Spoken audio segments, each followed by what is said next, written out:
Hi, everybody. So this is going to be the start of kind of infra mechanism design week and kind of the seminars we have. And today we'll kind of be more focused on Ethereum and kind of the state of MEV and kind of various problems with infra layer that community is facing.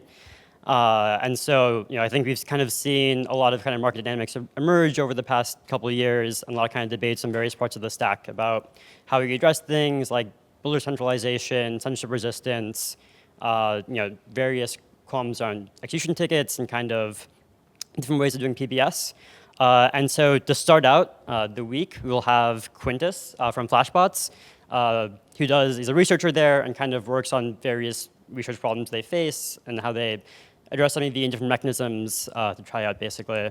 And so he'll be telling us about one of their new refund mechanisms and truthful bidding and PBS bundle auctions. So hand it off to Quintus.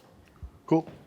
Thanks, Pranav. Today, I will sort of be talking about truthful bidding and PBS bundle auctions.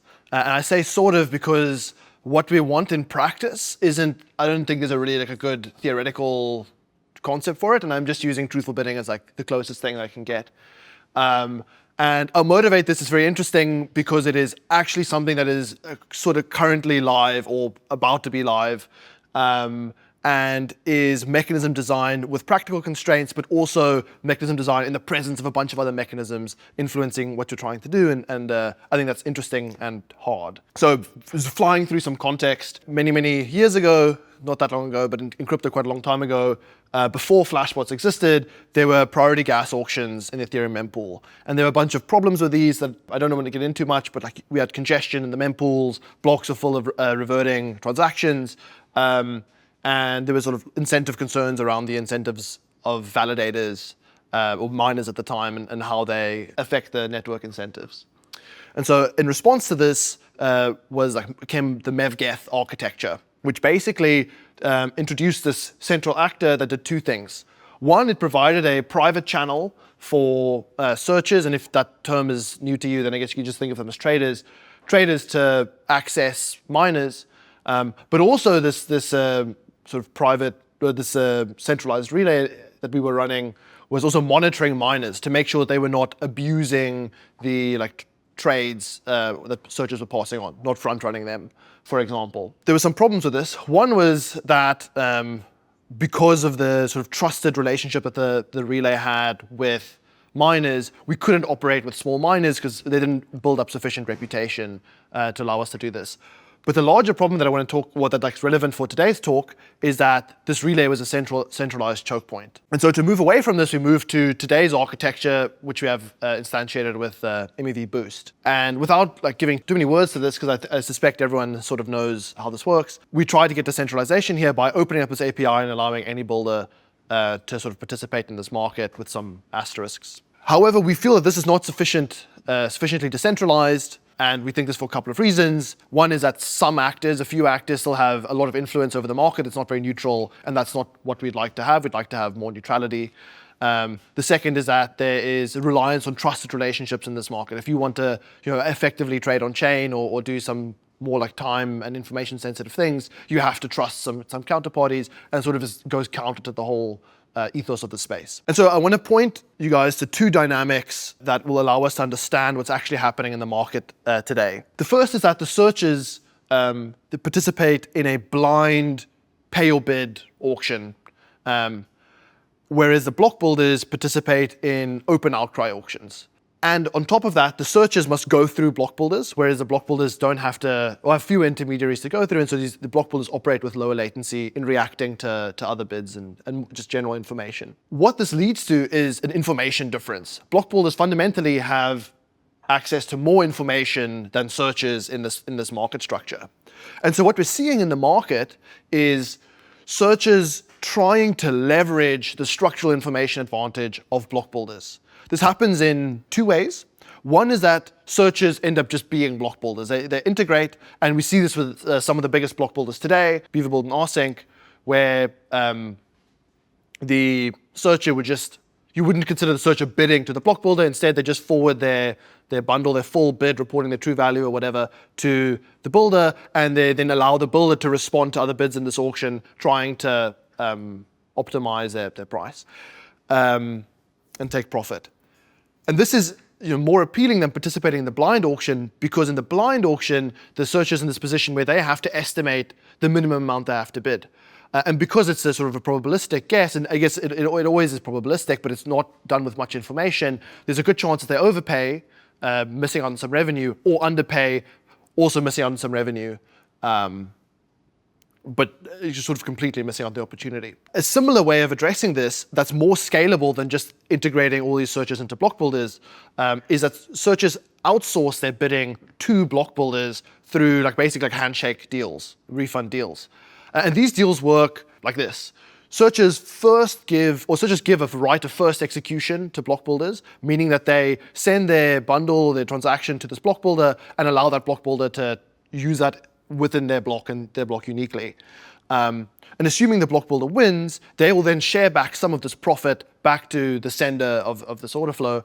And this is a sort of reminiscent of the revelation principle. We're sort of kind of approximating a second price auction here, or VCG, where the searchers paying the minimum amount they would have to. Obviously, that's not exactly what happens, but that's roughly what we're heading towards. And if the builder thinks they won't win the block, there's this fail-safe mechanism where the builder will then broadcast the transactions to other block builders to try to preserve the chance of inclusion for the searchers, so they don't face such a sharp inclusion versus revenue maximizing trade-off. I would say this and several other dynamics in the MEV market you could phrase as the market sort of discovering the revelation principle, the market approximating some sort of mechanism that does a lot of the complexity that we would imagine a mechanism we designed from scratch would be doing. So in this market regime, how can a decentralized builder compete? How can we introduce a decentralized builder? Our first step into doing this is implementing a programmatic refund rule in a TEE block builder. The TEE aspect is not relevant to today's talk at all, but that's the sort of first step in the decentralized direction. How do we do this? Because block building is such a latency sensitive activity where tens of milliseconds matter, we calculate refunds after the fact. So you can do more computationally heavy refund calculations after blocks have been submitted. We do smart multiplexing, which is what I was describing earlier, where there's a fallback mechanism. If you don't think you're going to win the block, you can broadcast some bundles. And importantly, these bundles, these bids, don't have to be the same ones that were submitted to this refunding TEE builder. And then, not an important topic, but we aim to, this is not the final architecture. The question I want to get to today is, how do we define the refund rule? How do we define, in effect, the payment rule for this programmatic block builder to be competitive in this market, for this decentralized block builder? So what do we need from the refund rule? And this is where I would love to be able to state some specific formal property, but in reality what we want is we want it to be competitive, and competitive in this market with refund rules and all these weird microstructure dynamics that I haven't mentioned. Broadly, what this means is that we want to incentivize searchers to give the first right of execution to this decentralized refund builder. More specifically, this is not as strong as we need, but at least what we would need is we would need to yield higher returns than participating in this blind auction where the searcher tries to get the first price right and broadcast their bundle to all the builders. This is not enough because you also need to compete with the builders doing the centralized deals. And really what this comes down to, I sort of postulate, is improving this trade-off that searchers find between maximizing their revenue given that they're included and improving their chance of inclusion. Right? In a first price auction, you have this problem where if you bid too low, your chance of not being included is much higher, but if you do get included, your revenue is higher. In this case, it's a much more complicated situation where submitting to the refund builder means that there's a chance that you both underbid and that that the sort of the fail-safe multiplexing mechanism doesn't do its job well enough, but at the same time, there's a chance of higher revenue. But guys, a lot of talk. Let me get to the actual rule that we've implemented. We assume we receive some fixed set of transactions. In reality, these arrive over time, and that plays an important role. But for now, we just assume they're fixed, and there's some optimal block that we build deterministically from these transactions. Then there's some value associated with this block, which is just the sum of all the payments of the bids in that block. Then we define the payment of an identity I. We do this by identities because some searchers might want to label multiple bundles as their own, and they don't want to sort of have their own bundles conflicting with each other. And this ends up being tied to the block that's built because the location of the bundle in the block determines also the value of the opportunity. A relatively important quantity is this marginal contribution. And this should remind you of the VCG rule, where we define this marginal contribution as basically the additional value that we can get with you compared to the best block we can build without this identity. With the additional condition that we bound this contribution by the payment made by the bundle. And the reason we do this is because we don't want to end up in a situation where we end up in net paying a searcher for sending their flow. We just want to be reducing their bids to the minimum possible. We don't want to be compensating them for positive externalities. Then C is the amount that this builder has to pay to the proposer to win the block. Obviously, this actually relates to which bundles you receive, because those bundles might be sent across multiple block builders, but for now we just take it as some exogenous variable. And then the actual rule is relatively simple. The important thing to consider here is like these two cases. And what we're saying is like, look, if we have enough value, if the block's value is so much larger than you have to pay the proposer, and we have that much revenue to share out, then this term is much larger than that. And this denominator cancels with the sum of contributions, and everyone just gets refunded their contribution. However, if we don't have enough revenue to refund everyone their contribution, we give everyone like X% of the refund they're supposed to be getting. And that's why it's called the flat tax rule, because everyone gets taxed sort of similarly. Okay, and then one note I want to include here is that we can't distinguish between bundles which were sent uniquely to the refund builder versus bundles that were sent to multiple block builders, because you can't like really because it's so easy to access, to have a new identity, a new pseudonym, a new account on chain, and you can't really track these things. And the reason I mention that is because in some other world, you might actually want to track this, because the contribution of someone who sends flow uniquely to a block builder is much larger than someone who sends it to all, because by sending a bundle to all, you raise the bids of competitors as well. Here comes the point where I sort of try to understand what we're doing relative to some of the more like formal concepts that exist. I think the ideal case would be that every searcher just reports their true value for something being included, and then we do the rest. That's not actually the case, but let's see what's actually happening. So this is sort of like the payoff for a first price auction, assuming that we're looking at from some bidder's perspective where they have a value of 6 for having a bundle included, and we're just reducing this to like one sort of a single item auction, just to reason about it more clearly. Value of 6 to be included, a value of 2 is the minimum they have to pay. Obviously, in reality, you don't know this and you have to estimate it, but this is what the payoff would look like. So for a second price auction, this is what the payoff looks like. As long as you pay more than the minimum amount you have to pay, then you get some flat reward. What we're looking at is something in between, something that interpolates between these. If the builder has very large margin, then it can basically implement the second price rule, and the red lines basically look like the blue. And the reason that this vertical line is moving is that as you effectively refund the bidders more, they should bid higher in expectation. So the bid that you have to beat as the highest bidder is also grows. So as we have more money to refund people, the red line approaches the blue, and the less we have, eventually we get like in the limit to a first price auction, like to the black line.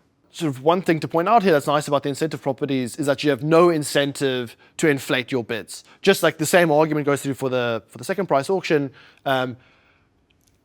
you can, as a bidder, overstate your bid, state a value higher than your true value, but that only helps you in cases, or that only makes a difference in cases where your competitor is bidding higher than your true value as well, which means that you're bidding at a loss. Like this, you end up paying in this region, which is negative EV for you. Our hope here, or like one of the ways we reason about this and that makes it seem appealing, is that the expected loss of bidding truthfully under the sort of refund rule versus optimally bidding is yet to be formally proven, but we think is smaller than in the like first price auction, for example, right? Because you bidding truthfully, you get some value out of it, and your sort of like penalty for not bidding less for I don't want to get into the argument too much because it's we don't have it formally proven, but like that's a visual intuition at least. And then some caveat to put here is that this line actually isn't straight; it's like slightly curved, and the curvature depends on how large of a share of the total margin to refund your bid constitutes. So if there's like, if your bundle constitutes the full value of the block, then this is, or like almost the full value of the block, it's much more steeply curved. But it never goes below the first price line. Yeah. Yeah, okay. There's a counter argument to this, which is that really what we're trying to achieve with strategy proofness is that we want to make bidding really simple. And if that is the goal, and that is in fact what's influencing the market dynamics, and it's not about just being very profit driven, but it's also about having more simplicity on the searcher side, I think this is not a good rule. Because now the searcher needs to estimate both how much their competitors are bidding, but also how much the different block builders are bidding, and estimate the revenue that's going to be refunded.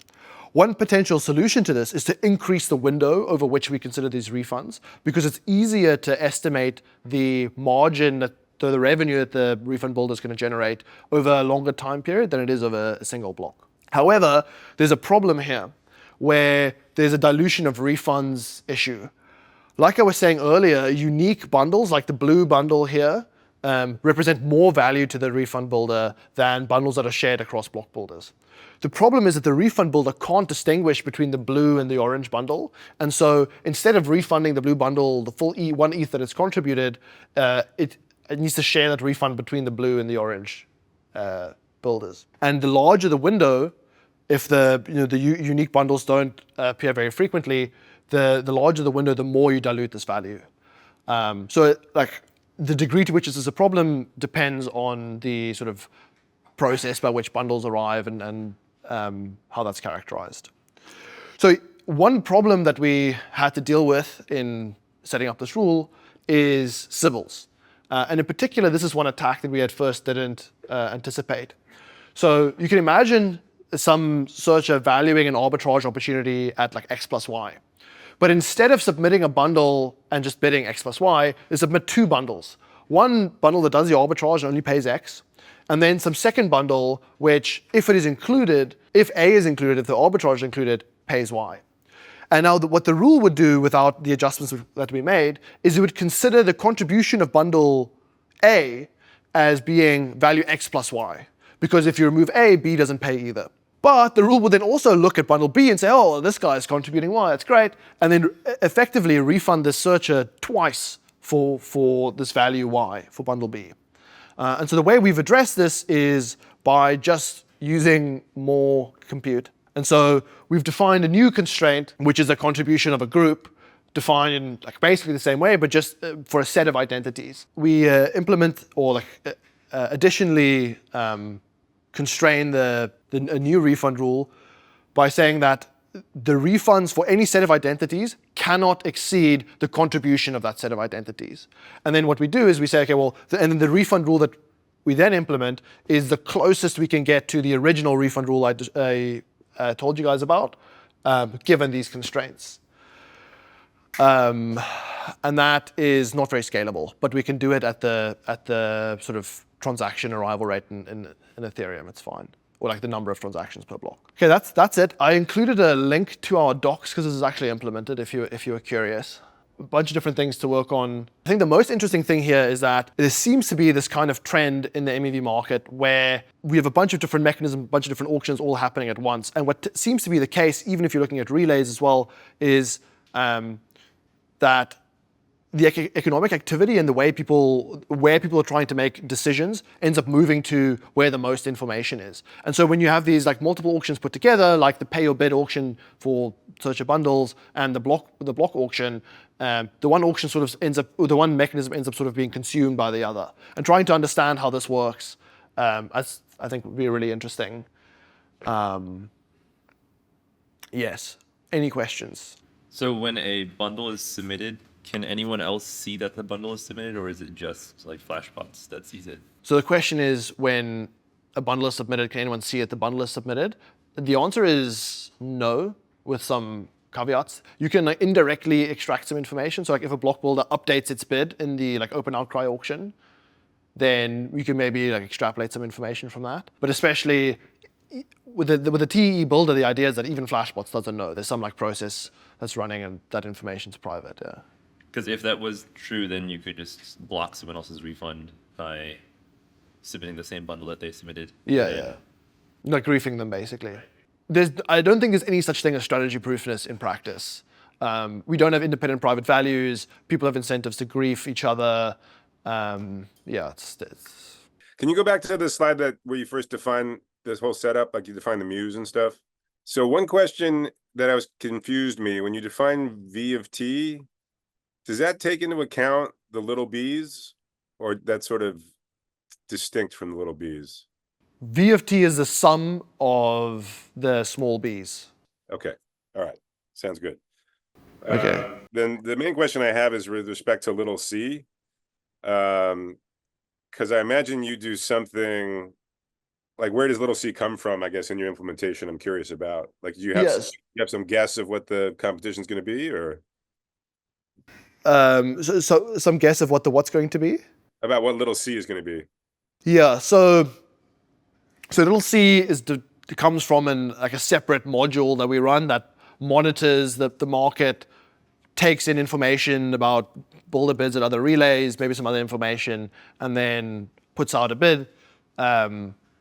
And then sort of eventually we end up with a final bid that gets taken by the block builder, and then we know what C would be. The point is, at the time that you compute the refund, C is known. Is that right? Yeah, because we do it after the fact. Okay. So on the bidder side, it's possible you wish you knew C when figuring out your little b, but you don't. But exactly. You have to guess what little c is, I guess. Okay. Yeah. So one thing that sort of I didn't directly mention, but that is true for this mechanism, is that there's a positive feedback loop where once you have sufficient sort of market positioning, or you consistently capture a margin to redistribute, that should have a positive feedback loop and take you elsewhere. But there's a strong cold start problem because of that. Can you also go to, I think it was your second to last slide, where you were talking about kind of like the civil proofness? This one. So are you, so you mentioned, you said something quick about tractability. Are you really exhausting over all sets of searchers? And is that tractable in practice, or you're using heuristics and it would be interesting to develop good heuristics? I'm just curious, the state of that problem. Great question. Okay, so a couple of things to mention. Yes, we're doing it exhaustively. So at first, we thought, okay, we just do it by identity and allow people to report, because there is some incentive to report many bundles under one identity because you don't want them to compete with each other. But what we realized was that people also really value being able to have information about refunds at a bundle level, because they want to know how competitive every opportunity was.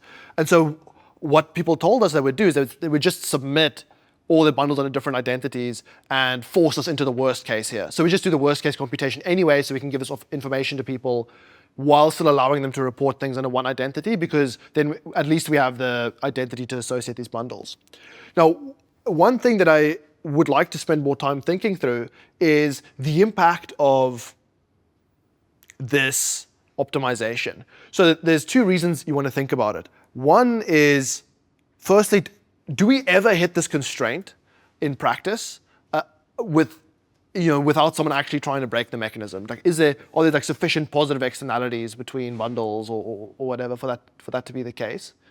And the second is, how does this approximation actually impact the incentives? If it is the case that naturally we do have these constraints being hit, does that change the microstructure where people now are incentivized to split their bundles into many, or to change the bidding dynamics? And I don't have any answers to that, but I think that's interesting. And it would be great if we can come up with a heuristic to compute this faster and take it to other networks, but I don't know if it's possible. Sweet, thanks.